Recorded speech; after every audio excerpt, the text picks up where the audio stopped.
part 2 yeah ladies, how to lose body weight, how to lose belly fat, okay, how to lose all fats okitegera at once.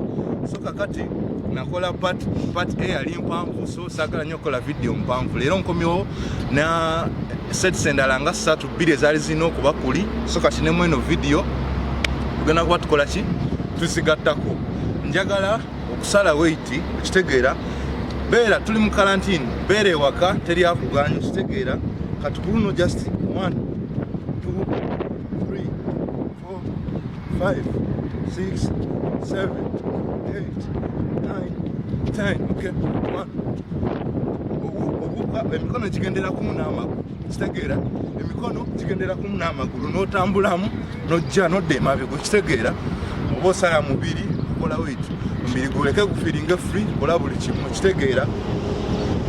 Then kati olubuto sembera muko kati ni manager endala seti zino seti zisigaddeyo 2 njagala tuzikole kitegeera.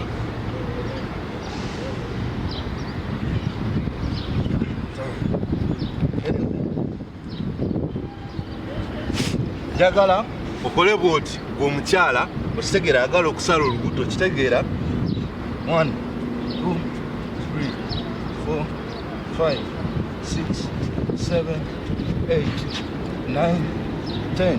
Exercise ene singa kuba lubuto lwa wansi ki belly fat ekyo okola bwoti bwofukamidde, bwomunafu ennyo atayina maanyi towanika kale kabina kukola bwoti bwekiba kikalubiriza fukamira kozesa amaviivi okitegeera, naye nga kikole okole bwoti otwale kuno okuleete okitegeera. Obala emirundi 15 sets 4 okitegeera. Then kati bwomala njagala ositamemu okay 1 2 ogaziemu amagulu booti okwata wano mu ngatto 4 5 6 7 8 9 10 okay.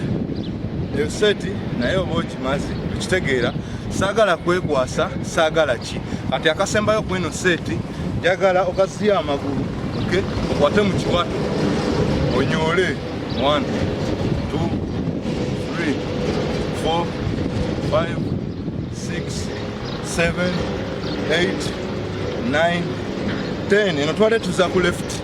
Kati bwomala 10 endala gise ku right 1 2 3 4 5 6 7 8 9 10 okay, that's it.